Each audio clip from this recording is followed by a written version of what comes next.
सिखाते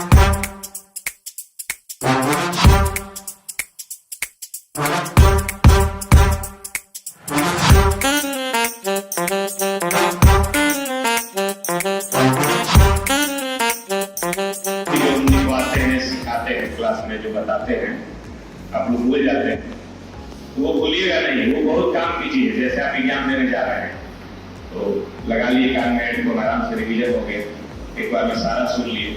आप कम समय में जल्दी रिवीजन करने का बहुत बेहतरीन तरीका है। एक क्वेश्चन ऑडियो फॉर्मेट में, और आपको कलम नहीं उठाना पड़ेगा। ऐसे पीडीएफ लिए नोट्स भी जो पढ़ाएंगे उसका पीडीएफ भी रहेगा उसमें, परंतु आपको नोट्स उठाने की जरूरत नहीं है, कलम उठाने की जरूरत नहीं है। बहुत फायदा होगा।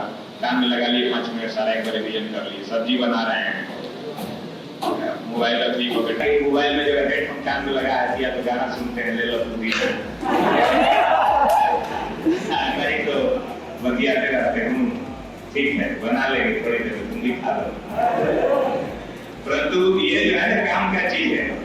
उसके अलावा मतलब उस समय का भी आप यूज कर सकते हैं जिस समय आप चीजों में, गाना सुनने में और बतियाने में बर्बाद करते हैं।